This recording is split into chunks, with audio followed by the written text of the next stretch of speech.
She was left a blushing bride, her heart shattered at the altar, a spectacle of pity for the entire London society. He was the man who promised her forever, then vanished to chase a fortune across the seas. 10 years later, a ghost from his past returns, but she is no longer the naive girl he abandoned. She is the Duchess of Rothwell, a vision of power and ice, married to his most bitter rival. When a twist of fate traps them in a secluded country estate, the embers of a love that once destroyed her flicker back to life. Will she choose the sweet taste of revenge she has craved for a decade, or will she risk everything for a second chance with the man who broke her? Before we carry on, please hit the subscribe button to make my day, and let me know where you are watching from in the comments. The London ballroom glittered, a universe unto itself, suspended in the warm glow of 1,000 beeswax candles. Light from a dozen chandeliers fractured into 1,000 diamonds across the polished marble floor, catching the fire in the jewels that adorned the necks and wrists of the city's elite. The air was thick with the competing scents of hothouse flowers, expensive French perfume, and the subtle, cloying sweetness of powdered wigs. It was the height of the social season, and Lord James Harcourt, after a decade spent in the Americas wresting a fortune from sugarcane and shipping, was finally back in his element. Or so he told himself. At 32, he was handsome. His face tanned and weathered by foreign suns, a stark contrast to the pale indoor complexions of his peers. He carried himself with a confidence that only came from building an empire with one's own hands, yet a certain jaded weariness lingered in his eyes. He was here for business, a deal with a prominent lord that would solidify his standing not just as a man of new wealth, but as a man of influence. He was deep in a conversation about trade routes and tariffs, a crystal glass of claret held loosely in his hand, when a peculiar stillness fell over the room. The incessant hum of gossip and laughter did not cease entirely, but it dipped, redirected by a collective turning of heads toward the grand arched entrance. The string quartet seemed to hold a note for a fraction too long. A footman, his voice booming with practiced importance, announced the arrival. His Grace, the Duke of Rothwell, and Her Grace, the Duchess of Rothwell. James offered the name little thought. Rothwell was a known rival, a man whose old-world power and political machinations often clashed with James's more direct, commerce-driven ambitions. It was the woman who stepped through the doorway on the Duke's arm that stole the air from James's lungs. She was a vision, a goddess sculpted from ice and fire. A gown of deep emerald silk, the color of a stormy sea, clung to her figure, its richness a perfect foil for the fiery cascade of her red hair, artfully pinned with diamonds that glittered like captured stars. Her face was a mask of cool, aristocratic beauty, her expression poised, regal, and utterly unreadable. But James knew that face. He knew the subtle curve of her lips, the elegant line of her jaw, the emerald of her dress that could never hope to outshine the brilliant green of her eyes. It was Lydia. The wine-glass slipped in his grasp, its contents sloshing precariously close to the rim. His friend, Lord Ashworth, a portly man with a kind face, followed his gaze. "Magnificent, isn't she? They say the Duke is utterly bewitched. Plucked her from obscurity, some say." James could only manage a strangled whisper. "It cannot be." Across the crowded ballroom, through the sea of silks and satins, her eyes found his. For a single heart-stopping moment, the world dissolved. The music, the chatter, the suffocating heat of the room, it all vanished, leaving only the deafening roar of blood in his ears and the piercing impact of her gaze. It had been 10 years since he'd stood on a dock, a letter of cowardly apology in his pocket, the promise of a new world before him, and the ghost of a girl in a white dress behind him. He had imagined her 1,000 times since, her face fading with each passing year. He'd pictured her married to a quiet country gentleman, perhaps, or living as a spinster, her youthful bloom withered by scandal. He had never, in his wildest, most guilt-ridden nightmares, imagined this. She was not a ruined woman. She was royalty. She was the Duchess of Rothwell, his rival's duchess. The irony was a bitter, corrosive pill to swallow. Her gaze held his for an eternity that lasted but a second, and in it he saw not a flicker of recognition, not a hint of shared history. There was only a cool, dismissive assessment, the kind a queen might give a particularly uninteresting courtier, before she turned away. The cut was so sharp, so absolute, it was as if she had physically struck him. Inside Lydia, a tempest raged. Seeing him was like a physical blow, a phantom pain from a wound she thought had long since scarred over. But her face remained a placid lake, betraying nothing of the storm beneath. She gave a slight, almost imperceptible nod to the assembled crowd, her gloved hand resting lightly on her husband's arm, and moved through the ballroom with the grace and unassailable confidence of a queen in her court. He couldn't stop himself. The need for confirmation, for some acknowledgement of the life they had almost shared, was a physical ache in his chest. Excusing himself abruptly from Lord Ashworth, James tracked her movement through the throng. He watched as the Duke, a man in his late 40s with a sharp, possessive gaze, guided her through the room, his hand never leaving the small of her back. When the Duke was drawn into a conversation with a cabinet minister, Lydia stepped away, seeking a moment's respite near a secluded alcove shielded by a large, potted palm. This was his chance. He moved quickly, his heart hammering against his ribs. He reached the alcove just as she turned, her expression momentarily unguarded, a flicker of weariness in her eyes. "Lydia," he said, his voice low and urgent. "It is you, isn't it?" She stiffened, the mask of the Duchess snapping back into place so swiftly it was as if the flicker of vulnerability had been a trick of the candlelight. She turned to him, her eyes sweeping over him with a chilling lack of interest. He reached out, his fingers brushing her arm, a desperate, foolish gesture. "Lydia, please."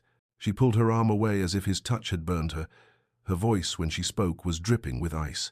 "You must be mistaken, my lord. I am the Duchess of Rothwell." She paused, letting the silence hang between them, a deliberate, calculated cruelty in her eyes. "And you are?" She tilted her head, feigning a struggle for memory that was more insulting than any curse.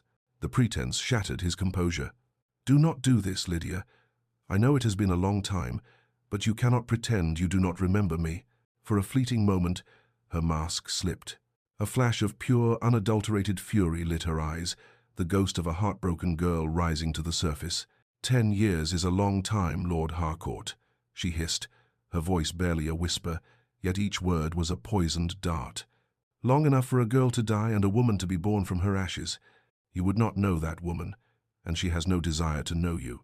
She turned her back on him then, leaving him standing in the shadows of the palm, the chill of her words seeping into his bones. He felt the gazes of others in the ballroom, the weight of social scrutiny, and knew he had to retreat. He had made a scene, however small, and in this world, small scenes had large consequences. Later that evening, James was attempting to salvage his business conversation when a heavy hand clapped him on the back. He turned to find the Duke of Rothwell smiling at him, a gesture that was both superficially friendly and deeply condescending.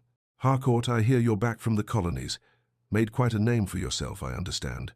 James forced a polite smile, his eyes instinctively searching for Lydia, who stood a few feet away, her expression a carefully controlled mask of indifference. "Your Grace, I've been fortunate. Fortune favors the bold, they say."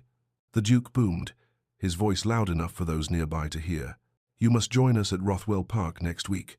We're having a small gathering, a week-long house party. A bit of country air will do you good after all that colonial dust." The invitation was a power play, a casual command disguised as a friendly offer. The Duke was flaunting his status, his home, and most of all, his beautiful wife, directly in the face of his rival. James felt the jaws of the trap close around him.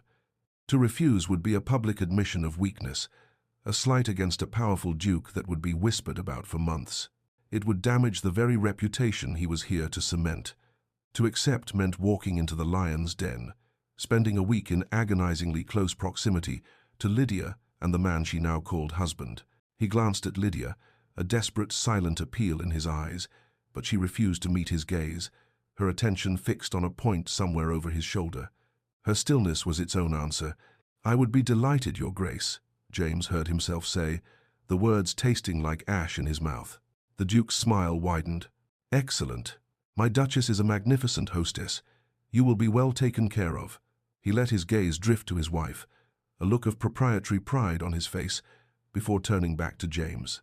"She has a unique talent," he said, his voice dropping slightly, layered with a hidden meaning that sent a shiver down James's spine, "for making our guests feel precisely what they deserve." The Duke's eyes glinted with a cold, knowing light, a subtle warning that had nothing to do with country air and everything to do with the woman standing silently between them. James felt a profound sense of dread settle over him, a chilling premonition that he was not simply accepting an invitation, but stepping into a reckoning 10 years in the making. Yet, beneath the dread, a dangerous, traitorous part of him was drawn to the flame, to the chance to be near her again, no matter the cost. The journey to Rothwell Park was a torment of anticipation. With every mile that his carriage consumed, the grand estate loomed larger in James's mind, a symbol of all he had lost and all Lydia had gained. The Duke's parting words in the ballroom echoed in his thoughts, a veiled threat wrapped in the silken ribbon of social pleasantry. He was walking into a carefully constructed trap, and the bait was the woman he could not force his heart to forget. When the carriage finally rolled through a set of imposing wrought-iron gates, James understood the Duke's power on a visceral level. Rothwell Park was not a home, it was a declaration. The architecture was classical and severe, a fortress of pale stone that seemed to absorb the light rather than reflect it, its perfect symmetry a monument to order and control. The grounds were immaculate, with manicured lawns stretching like green carpets and hedges sculpted into severe geometric shapes, but they lacked the wild, joyful chaos of a true country garden. It felt more like a museum than a place of living, breathing people. Lydia was waiting for him in the grand entrance hall, a vast, echoing chamber of marble and cold air where their footsteps resounded like accusations.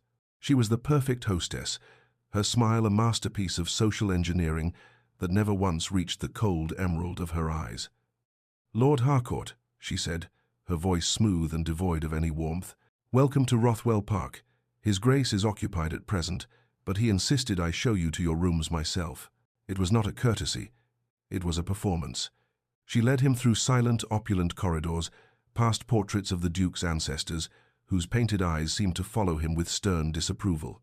She became his personal tour guide, through the gilded cage she called home, her commentary a cascade of subtle barbs aimed directly at him. "This tapestry was a gift from a French marquis," she noted, gesturing to a massive woven scene of a mythological hunt. "It depicts the capture of a particularly foolish stag who wandered too far from his own forest." Her gaze flickered to him for a moment, sharp and meaningful, before she moved on. She paused before a glass cabinet filled with priceless artifacts from around the world. "The Duke is a great collector," she said, her voice a soft purr that did not mask the steel beneath. "He believes that anything of value can be bought, if one is willing to pay the price." The words hung in the air between them, a clear and bitter reference to her own marriage, a gilded transaction. James felt a knot of guilt, and a new, unfamiliar sympathy tighten in his chest. He saw the truth of her life here, the cold reality behind the ducal coronet. "Lydia, about that day," he began, his voice low and desperate, seizing a moment as they passed through an empty gallery. She stopped and turned to him, her expression hardening into impenetrable ice. "Apologies are for children, Lord Harcourt." She cut him off, her tone sharp and final. "We are adults now, and we must live with the consequences of our choices." She left no room for argument, turning on her heel and continuing the tour as if he hadn't spoken. He saw the dynamic clearly when the Duke finally joined them, a possessive hand landing on Lydia's shoulder, his thumb stroking the delicate line of her neck, in a gesture that was less about affection and more about ownership. He treated her like the finest piece in his collection. As she finally left him at the door to his guest suite, her duty as hostess fulfilled, she gave him one last, chilling look. "I do hope you find your stay educational." That evening, the drawing room at Rothwell Park was a study in polite tension. A fire crackled in the hearth, its warmth doing little to dispel the chill that seemed to emanate from the Duke himself. After dinner, the guests settled down for cards, and by a twist of fate, or, James suspected, the Duke's deliberate arrangement, he was paired with Lydia in a game of whist. The small card table became a battlefield. The other players, a jovial baron and his vapid wife, were oblivious, their chatter filling the air with meaningless pleasantries. But for James and Lydia, every card played was a loaded statement, every glance a parry and thrust. The Duke did not play. He sat by the fire nursing a brandy, his watchful eyes missing nothing. Lydia led with an ace, her movements graceful and precise. "A bold move, my lord," she murmured, her eyes on the cards but her words meant for him. "But sometimes The riskiest plays yield the greatest rewards. James met her challenge, playing a low, unassuming card. "And sometimes," he replied, his voice equally soft, "they lead to ruin." They were a surprisingly effective team, their old familiarity creating an unspoken synergy that allowed them to anticipate each other's moves. Their hands brushed as they both reached for the trick, a spark of heat that felt shockingly intimate in the cold room. Lydia snatched her hand back, a faint blush rising on her cheeks. The Duke's eyes narrowed from across the room. Under the cover of the Baron's booming laugh at some forgotten joke, James leaned in, his voice a desperate whisper. "Lydia, we need to talk. Properly. Not like this." Her eyes flashed with a cornered, frantic energy. "There is nothing to talk about," she whispered back, her voice trembling with suppressed emotion. "The past is dead and buried. You should have left it that way." She played her next card with a sharp, definitive snap, ending the conversation as surely as if she had slapped him. The game continued, a torturous exercise in proximity without connection, the air crackling with their shared history and the Duke's simmering suspicion. James felt as though he were suffocating, trapped between the woman he'd wronged and the man who clearly wished him ill. Lydia felt it too. The pressure of the Duke's gaze, the suffocating weight of James's presence, the storm of her own conflicted heart. It was all too much. Pleading a headache, she excused herself from the card game and slipped out onto the terrace, desperate for a breath of air that wasn't thick with perfume and unspoken resentment. The night was cool and still, the moon a silver sliver in the inky sky. She walked away from the house, across the damp lawn and into the formal gardens. The darkness, a welcome cloak. She didn't know how long she stood there, staring blindly at the skeletal outlines of the rose bushes, when the first drop of rain hit her cheek, then another and another. Within moments, the heavens opened, and a sudden, violent downpour began, soaking her thin silk gown in seconds. She didn't move. She simply closed her eyes and let the cold rain lash against her, a welcome, physical punishment for the turmoil in her soul. James had seen her leave, worried he had followed a few minutes later, and now he saw her from the terrace doors, a lone, drenched figure in the heart of the storm. Without a second thought, he shrugged off his heavy evening coat and strode out into the deluge. He reached her side, the rain plastering his hair to his forehead, and draped the coat over her shivering shoulders. "You'll catch your death," he said, his voice rough with concern. She looked up at him then, her face pale in the gloom, her eyes wide and filled with a decade of unshed tears. The rain had washed away the Duchess's poise, leaving only the raw, wounded woman beneath. "I thought I had died that day," she whispered, her voice breaking. "The girl I was. She certainly did." The dam of her composure finally burst. The cold fury, the icy disdain, it all melted away, replaced by a wave of pure, agonizing grief. "I waited for you, James," she cried, her hands clutching the lapels of his coat as if it were a lifeline. "I stood at that altar, in my white dress, with a heart so full of hope it felt like it would fly out of my chest. The church was filled with flowers. Everyone was there, smiling. I kept looking at the door, waiting for you to walk through it." Her voice dropped to a choked sob. "But you never came. Do you have any idea what that feels like? To stand there as the minutes turn into an hour and the whispers start, to see the pity in everyone's eyes, to feel their scorn, to become a spectacle, a tragedy whispered about in drawing rooms for months. You didn't just leave me, James. You humiliated me. You destroyed me in front of the entire world." He could say nothing. There were no words, no excuses that could possibly measure up to the depth of her pain. All he could do was stand there in the relentless, cleansing rain, his own guilt a physical weight, overwhelming and absolute. He finally understood. It wasn't just a broken promise or a cowardly flight. He had stolen her youth, her reputation, her very belief in happiness, and left her to face the wreckage alone. He pulled her closer, an instinctive, protective gesture, and for a moment she didn't resist. She sagged against him, her tears mixing with the rain on his chest, two souls adrift in a storm of their own making, the carefully constructed walls between them finally washed away. The chill of the morning was a cruel contrast to the fleeting, fragile warmth Lydia had felt in James's arms. She had returned to the house through a side entrance, soaked and shivering, James's heavy coat a brand of guilt upon her shoulders. She had crept to her rooms like a thief, her heart a wild drum against her ribs, and spent a sleepless night staring into the darkness, the ghost of his embrace lingering on her skin. Now, seated at the long, polished mahogany table in the breakfast room, the atmosphere was as cold and brittle as a winter frost. The Duke sat at the head of the table, hidden behind the rustling pages of the London Times. The silence from his end of the table, a palpable entity, a heavy, suffocating blanket.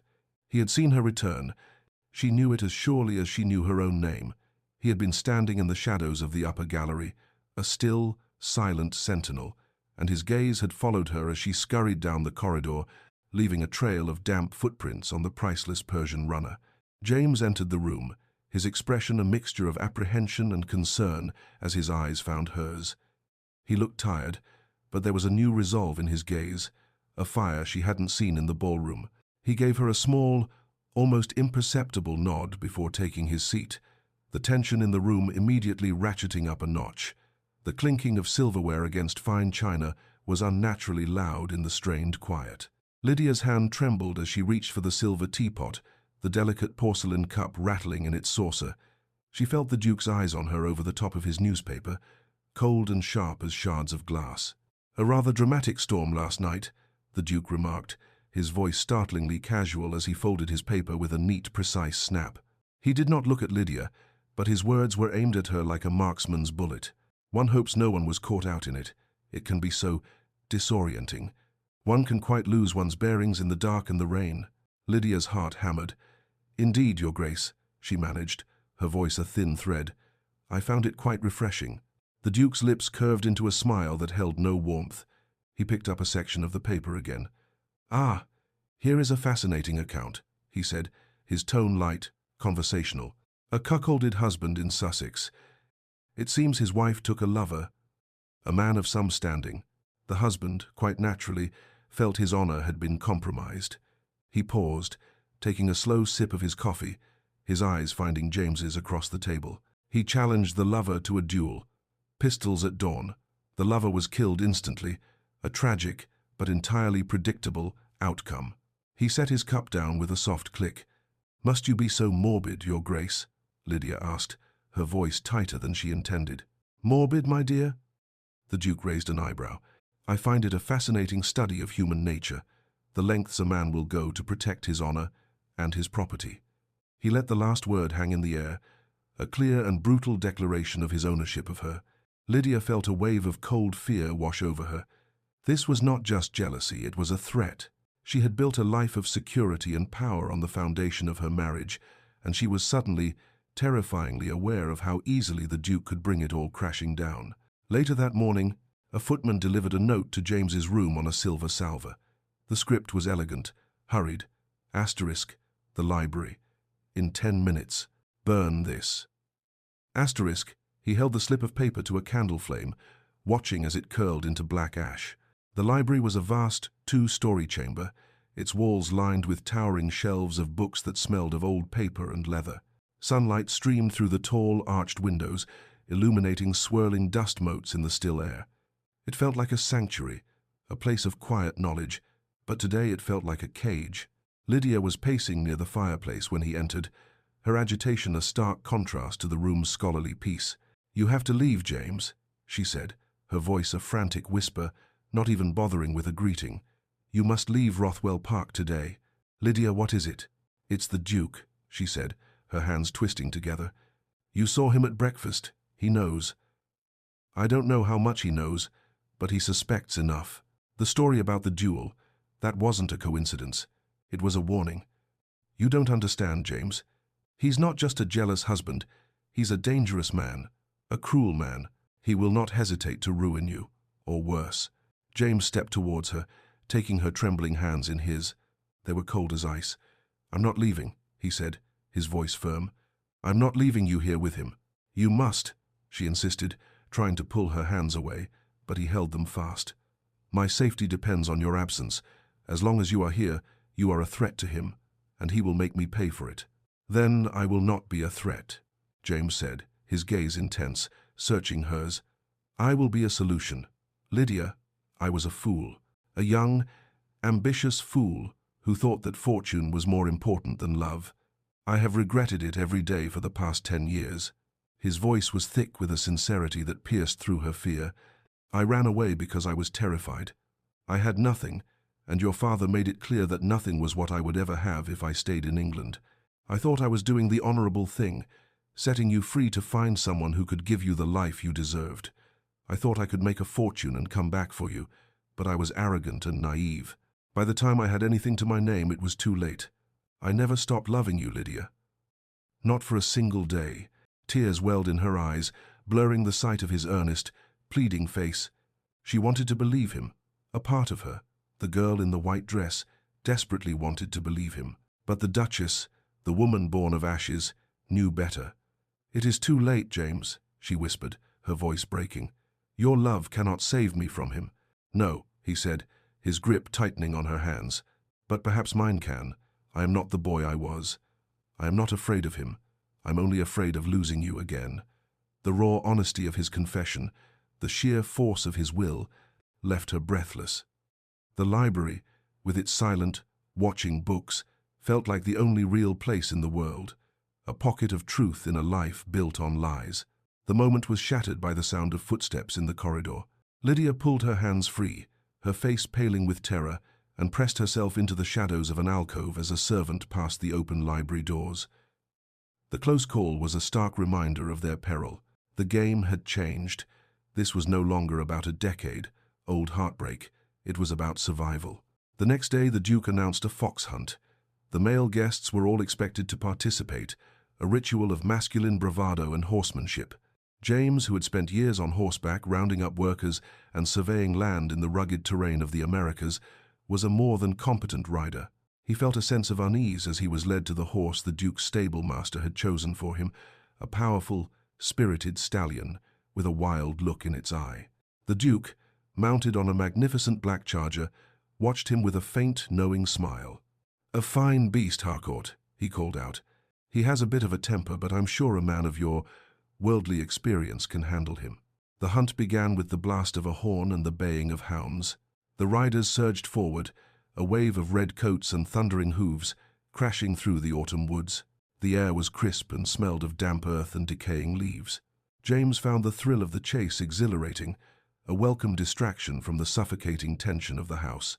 He handled his mount with expert ease, the powerful animal responding to his firm, confident control.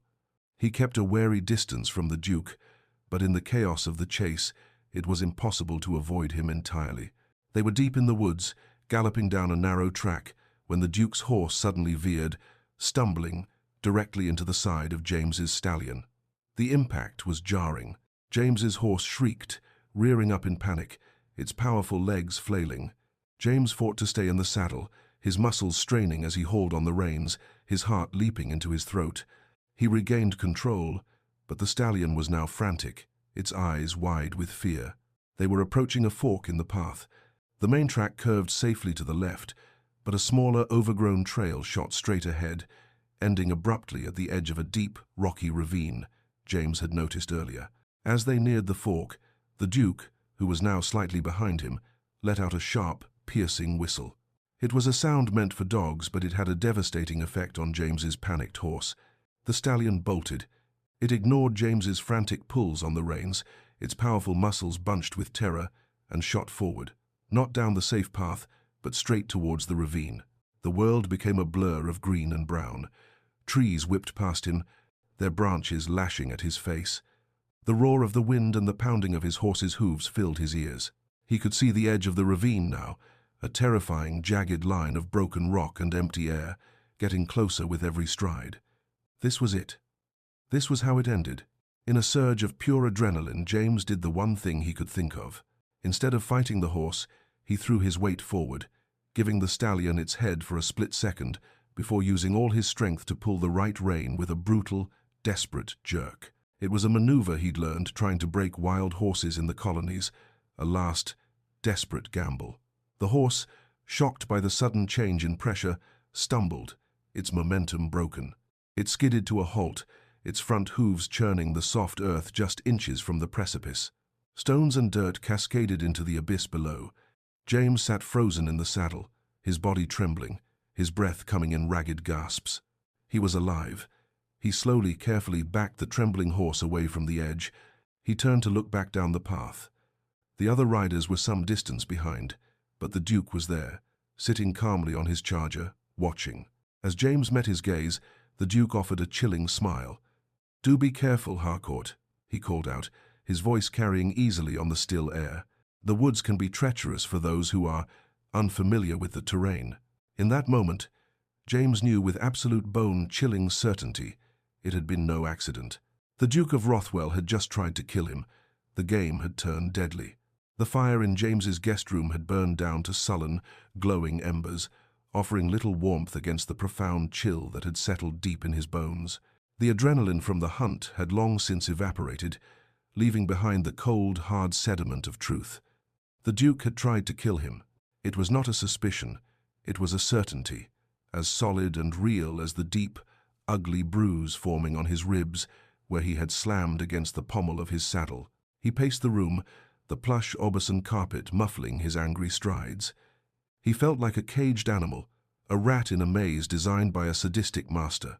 Every polite smile, every social pleasantry, was a lie, a thin veneer over a pit of murderous intent. The door opened without a sound, so quietly he didn't notice until she was already inside, a pale ghost in the dim firelight. Lydia closed the door behind her, the soft click of the latch echoing the frantic beat of his heart. Her face was ashen, her carefully constructed mask of the Duchess shattered into a million pieces. All the ice and fire were gone, replaced by a raw, naked fear that mirrored his own. "He tried to kill you," she whispered, her voice trembling. It was not a question, but a confirmation of the horror they both now understood. James stopped pacing and nodded grimly, his jaw tight. The horse was a setup. The whistle, it was deliberate.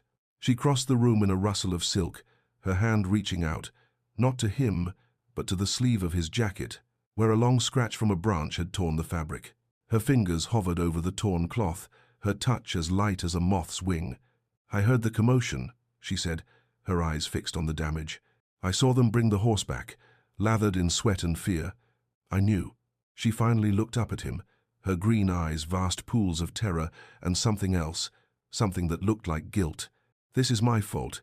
He's doing this because of you, because of me." "This is not your fault, Lydia," James said, his voice rough. "This is his. He is the monster here, not you."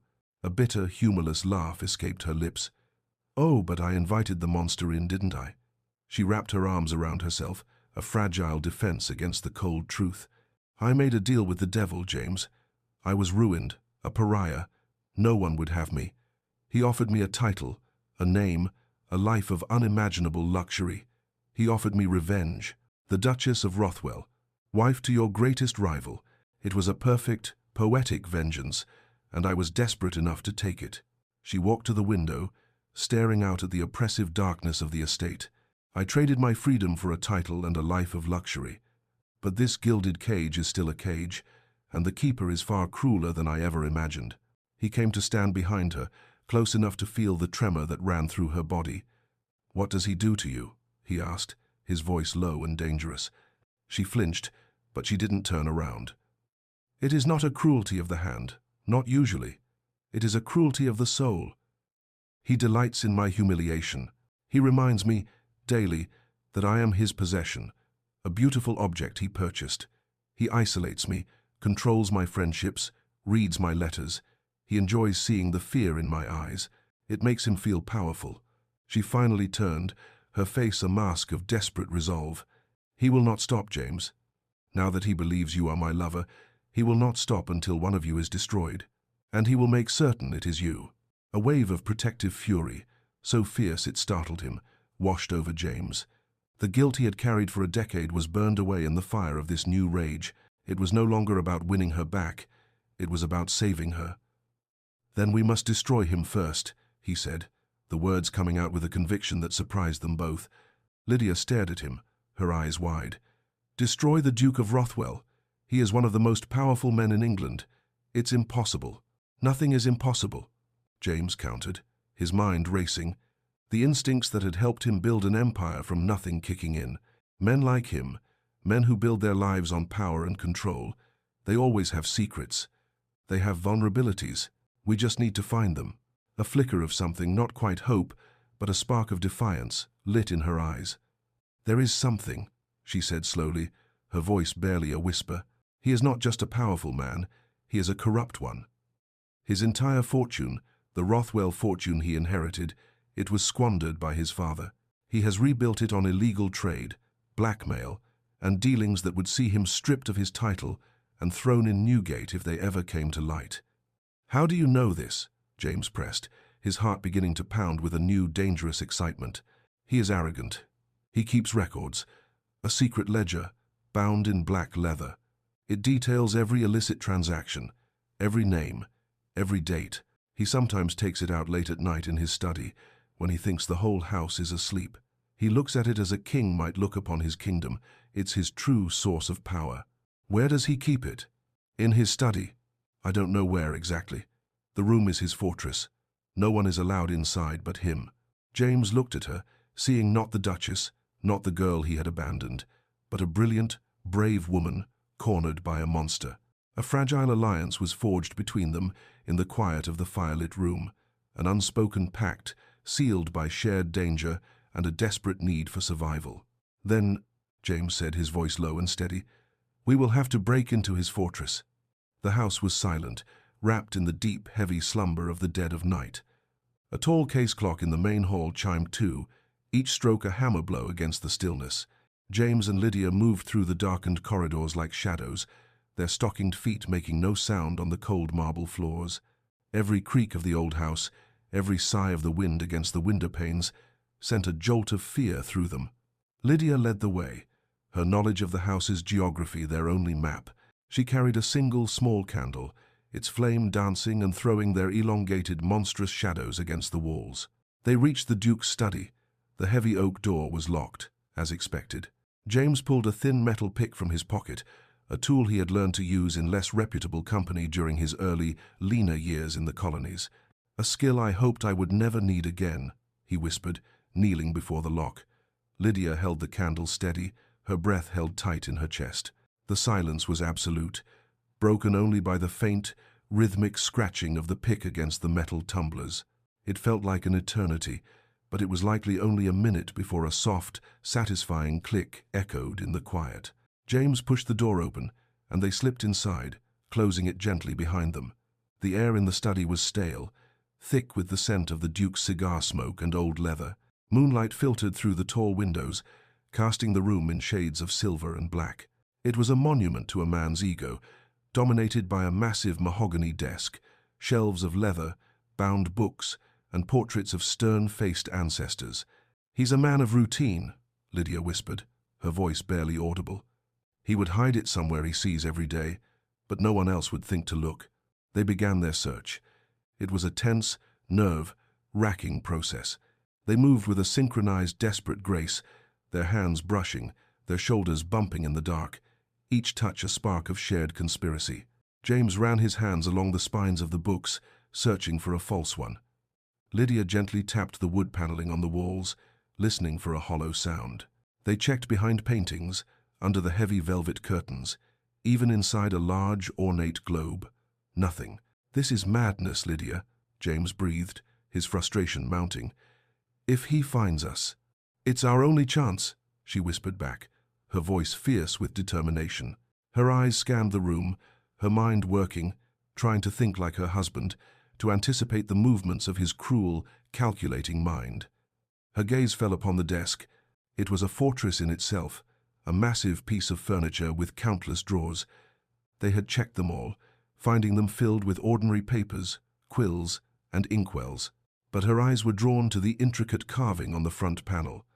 A depiction of the Rothwell family crest, a snarling wolf's head. She remembered the Duke tracing it with his finger one night as he boasted of his lineage. She ran her fingers over the carving, pressing gently. She felt a small, almost imperceptible give beneath the wolf's left eye. Her heart leaped. She pressed harder. A low click, and a section of the paneling sprang open, revealing a dark, hidden compartment. There, nestled on a bed of velvet, was a single object, a book bound in plain, black leather. Lydia's fingers trembled as she reached in and lifted it out. It was heavier than it looked. She opened it. The pages were filled with the Duke's neat, precise script, columns of names, dates, and figures. It was the ledger. A wave of triumphant relief washed over her, so powerful it made her dizzy. "We have him," she breathed, her voice filled with a decade of pent-up rage and a lifetime of newfound hope. James moved to her side, looking down at the damning evidence in her hands. He saw the names of lords and merchants, the details of smuggled goods, the cold accounting of blackmail and ruin. He looked from the book to her face, illuminated by the single candle flame. Her eyes were shining, her lips parted in a silent gasp of victory. In that moment, she was the most beautiful, most formidable creature he had ever seen. All the fear, all the tension, all the adrenaline of the past hour, and all the repressed longing of the past 10 years, coalesced into a single, overwhelming impulse. He took the ledger from her hands, setting it silently on the desk. Then he looked at her, his eyes burning with an intensity that stole her breath. "We have each other," he said, his voice thick with emotion. He pulled her into his arms, his mouth crashing down on hers. It was not a gentle kiss. It was a desperate, hungry claiming, a release of a decade of pain, regret, and unspoken desire. It was the heat of the hunt, the thrill of their victory, the terror of their shared danger, all poured into one searing, passionate moment. For a split second, Lydia was frozen, shocked by the suddenness, the ferocity of it. Then, something inside her broke free. The cold Duchess, the calculating avenger, dissolved in the heat of his embrace. She was just Lydia again, the girl who had loved this man with every fiber of her being. Her arms went around his neck, her fingers tangling in his hair, and she kissed him back with all the pent-up passion of a heart that had been dormant for 10 long years. They forgot the Duke, they forgot the danger, they forgot the cold, silent house around them. In the shadows of the enemy's fortress, surrounded by the evidence of his evil, there was only the two of them, their past and future colliding in a kiss that tasted of desperation, of homecoming, and of a new, terrifying, and exhilarating beginning. Lydia awoke to the pale grey light of dawn filtering through the heavy damask curtains of her bedchamber. For a moment, she was adrift, suspended between the dreamlike memory of the night and the cold reality of her surroundings. The kiss, it clung to her senses, the phantom pressure of James's lips, the scent of his skin, the desperate, possessive strength in his arms. It had been an inferno in the shadows, a conflagration of a decade's worth of unspoken words and unspent passion, and it had changed everything. She felt a tremor of exhilaration, so potent it was almost indistinguishable from terror. She slipped out of the vast, lonely bed, the fine linen sheets cool against her skin.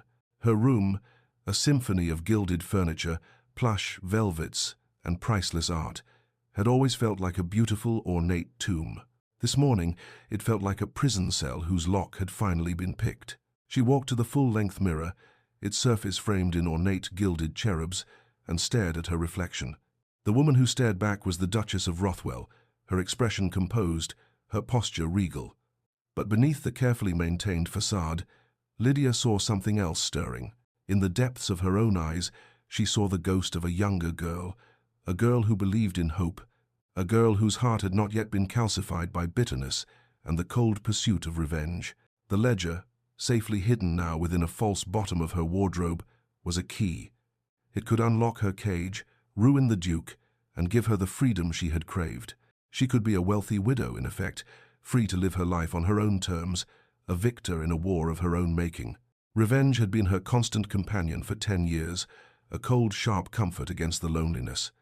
But what if there was something warmer, something that felt like hope? Her feet moved without conscious thought, carrying her to a heavy, inlaid chest at the foot of her bed. She lifted the lid, revealing a collection of jewels that could ransom a king, glittering diamonds, fiery rubies, and emeralds that paled in comparison to her eyes. She ignored them all. Her fingers searched beneath the velvet lining, finding a small, hidden compartment. Inside lay a single object, a simple silver locket, tarnished with age and neglect. It was a gift from James, given to her on her 18th birthday, a lifetime ago. She hadn't looked at it in 10 years, unable to bear the pain it represented. Now, her fingers trembled as she lifted it. The cool metal felt heavy in her palm, a tangible piece of a past she had tried to bury. She clicked it open. On one side was a miniature portrait of a young James, his eyes bright with ambition and a love so open it made her heart ache. On the other, a lock of his dark hair, tied with a faded blue ribbon. A single, hot tear escaped her eye and fell onto the glass of the portrait, blurring his image. The choice was no longer simple. It was not just about revenge or freedom. It was about him. Could she risk everything, not for vengeance, but for a second chance with the man who had once destroyed her? The decision was made for her at luncheon. The dining room was filled with the low murmur of the remaining house guests, a collection of lords and ladies who had weathered the Duke's moods for the promise of his political favor. Lydia felt a new, fragile confidence as she took her seat. The knowledge of the ledger, of the power she now secretly held, was a steel rod against her spine. The Duke, seated at the head of the table, was watching her. He had been watching her all morning, his gaze a physical weight, cold and calculating. He sensed the shift in her, the subtle change in her demeanor from cowed obedience to a quiet, defiant strength, and he could not abide it. One of the guests, a young lady of no particular consequence, was recounting a piece of political gossip she had overheard. Lydia, feeling a spark of her old wit, made a clever, insightful comment, turning the gossip into a sharp political analysis. A few of the guests chuckled in appreciation, and Lord Ashworth, James's friend, gave her an admiring glance. James, seated further down the table, watched her with a look of pure pride. The Duke let the moment of levity pass, a cold smile playing on his lips. He waited until the conversation had moved on before he spoke, his voice cutting through the chatter like a shard of ice. "My dear," he said, addressing Lydia as if she were a slow-witted child, "you are far too pretty to trouble yourself with such complex thoughts." A shocked silence fell over the table. The guests froze, their forks hovering over their plates. Lydia felt the blood drain from her face, but she held his gaze, refusing to look away. Her defiance only fueled his cruelty. "Indeed," the Duke continued, his voice dripping with condescension as he rose from his chair and walked slowly around the table to stand behind her. "Your only concern," he placed a heavy hand on her shoulder, his grip painfully tight, the pressure of his fingers a brutal message meant only for her, "should be pleasing your husband." The public humiliation was absolute. He was not just insulting her, he was branding her, reminding everyone in the room that she was his property, a decorative object with no thoughts or value of her own. The pain in her shoulder was sharp, but it was nothing compared to the white-hot rage that surged through her. In that moment, any lingering doubt, any thought of a negotiated freedom, vanished.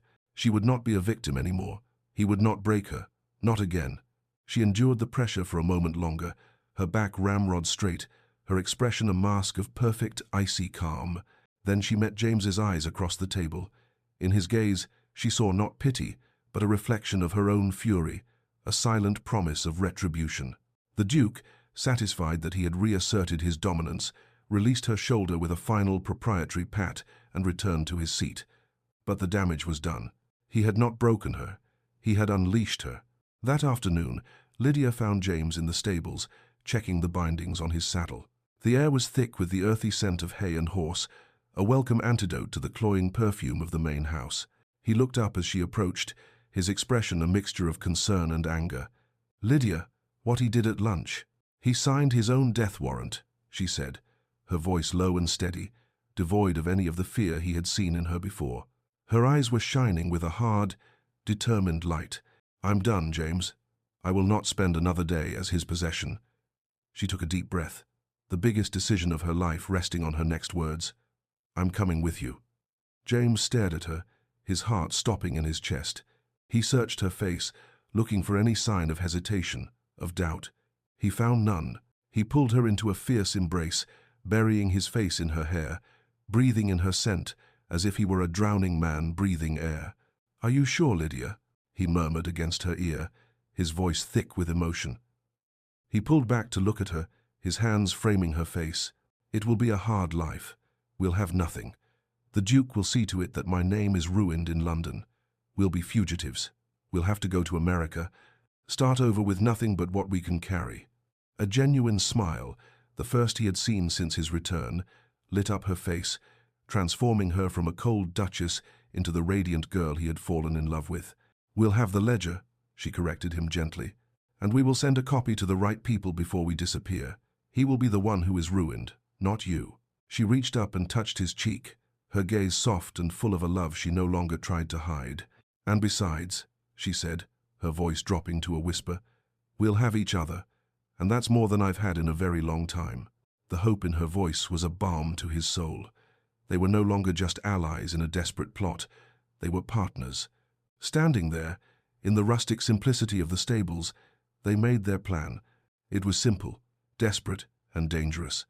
That night, under the cover of darkness, they would escape. They would take 2 of the fastest horses, ride east to the coast, to a small port where a ship bound for Boston was scheduled to sail on the morning tide. They would take the ledger with them, their insurance, and their weapon. It was a wild gamble, a flight into an unknown future, on the run from one of the most powerful men in England.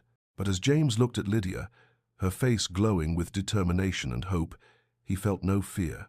They were 2 fugitives, 2 lovers, 2 survivors, and they were finally, after a decade of darkness, running towards the light. Together, the house was a tomb, wrapped in the profound, suffocating silence of the dead of night. A sliver of moon offered no comfort, its weak light only serving to deepen the shadows that clung to the corners of the great house like funeral shrouds. James and Lydia moved through the darkened corridors, their hearts pounding a frantic, silent rhythm against their ribs. They were ghosts in their own story, their stockinged feet making no sound on the cold stone floors. Every creak of the old house's timbers, every sigh of the wind rattling a distant window pane, was a gunshot in the stillness, sending a fresh jolt of terror through them. Lydia led the way, a small satchel containing the ledger clutched in one hand, her other hand held tightly in James's. His warmth was the only anchor in the terrifying darkness. They reached the main hall, a vast cavern of blackness, and slipped through a side door that led to the kitchens and, beyond them, the courtyard and the stables. The air grew colder, smelling of damp stone and the dying embers of the kitchen hearth. They were almost there. The stable doors were just across the open courtyard, a block of deeper shadow against the night. Hope, fragile and sharp, pierced through Lydia's fear. Freedom was just a few yards away. They stepped out from the cover of the house, the cool night air hitting their faces. The gravel of the courtyard crunched softly under their feet, the sound as loud as a scream in the silence. They froze, listening, their senses stretched taut. Nothing, only the whisper of the wind. They took another step, then another, their pace quickening as they neared the stables. James reached for the heavy iron latch of the stable door, his fingers just brushing the cold metal, when a voice rang out from the darkness, smooth as velvet and cold as the grave. "Going somewhere, my dear?" They spun around, their hearts seizing in their chests. The Duke stepped out from behind a thick stone pillar, a dark silhouette detaching itself from the deeper shadows. The faint moonlight glinted on the object in his hand. A pistol. He held it loosely, casually, as if it were an extension of his own arm. His face was a mask of cold, triumphant fury, his eyes glittering with a madness that chilled Lydia to the bone. The hope they had felt just moments before shattered into a million icy fragments. The trap had not been avoided. They had been walking into its jaws all along. "Did you really think you could outsmart me?" the Duke asked, his voice a low, mocking purr. He took a slow step towards them, the pistol never wavering. "In my own house?" he laughed, a cold, humorless sound that echoed in the silent courtyard. "I have known about your little trysts from the beginning, the stolen glances, the whispered conversations, the pathetic, rain-soaked reunion in my garden. I saw it all. I was toying with you, enjoying your fear, watching you squirm on the hooks of your own pathetic desires. It has been the most amusing sport." He gestured with the pistol towards James. "And you, Harcourt, the bold colonial, did you truly believe you could come back here and steal what is mine? You are nothing but a common thief, and you will die like one." James pushed Lydia slightly behind him, his body shielding hers. "This is between you and me, Rothwell," he said, his voice low and steady, despite the frantic hammering of his heart. "Let her go." The Duke's smile widened into a cruel sneer. "Oh no, she is the centerpiece of this little drama." He turned his cold gaze on Lydia, who stood frozen behind James, her face a pale oval in the darkness. "I will give you a choice, my dear Duchess, a final testament to my generosity."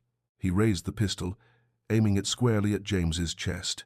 "You can turn around, walk back into that house, and resume your duties as my wife. You will be obedient, you will be loyal, and you will never see this man again. If you do that, I will permit him to live.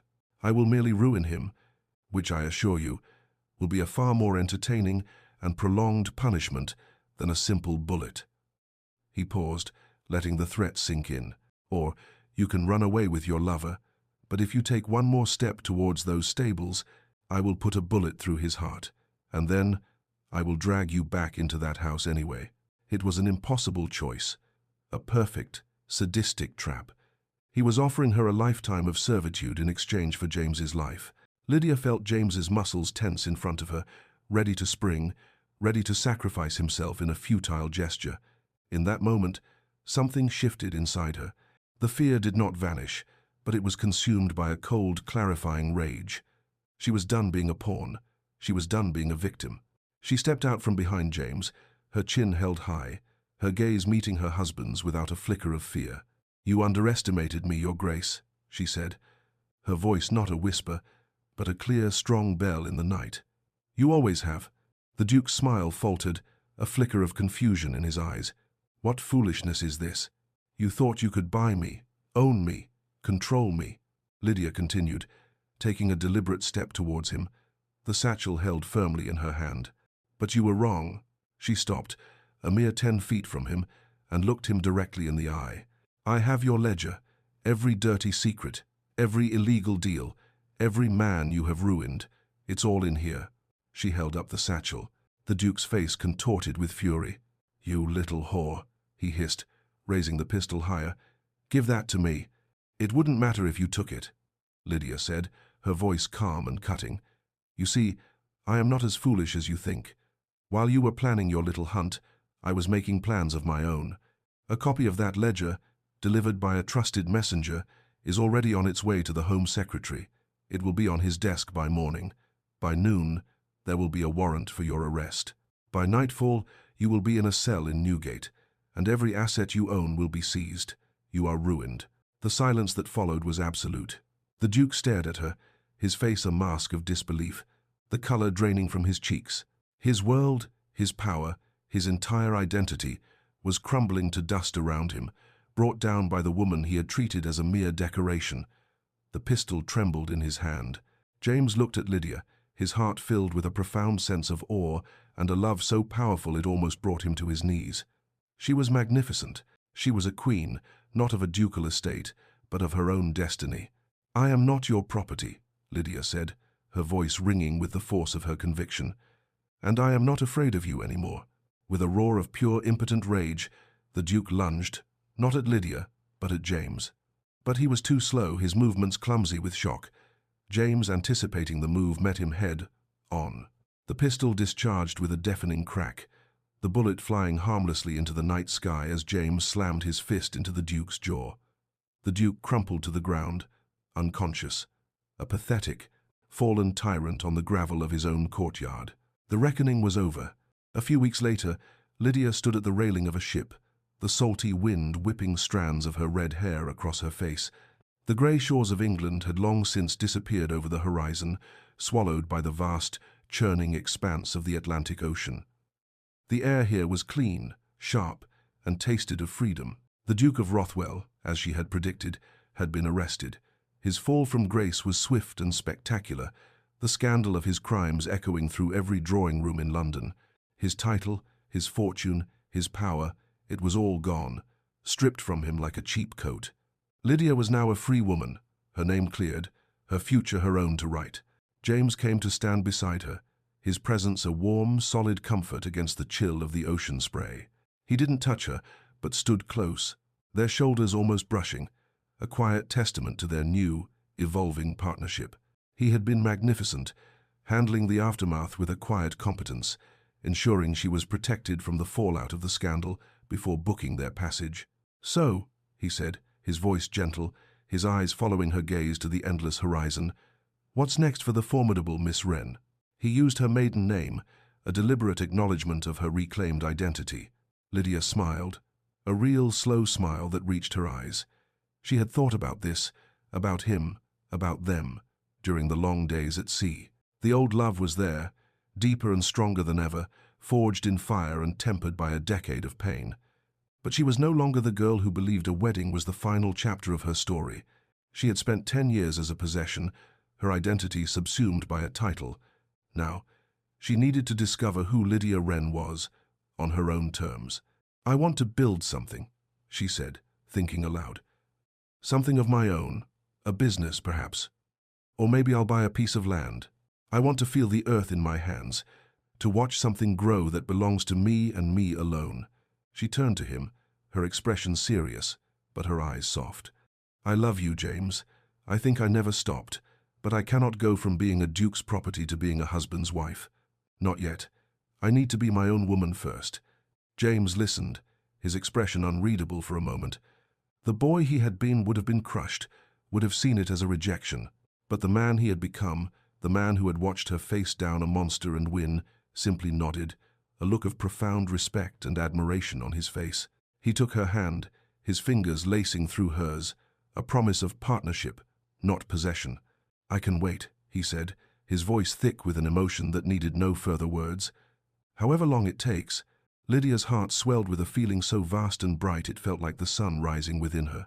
She had not just chosen between vengeance and love, she had chosen herself. The story was not over. There was no final kiss to seal a perfect ending, no promise of a wedding on a distant shore. There was only the two of them, standing together at the dawn of a new world, looking towards a horizon that held endless, unknown possibilities. "I don't know what's next," Lydia said, her voice filled with a joyful wonder she had not felt since she was a girl. "And for the first time in my life, that feels exciting." She squeezed his hand, her gaze fixed on the future, a vast open sea waiting for them to explore it, together.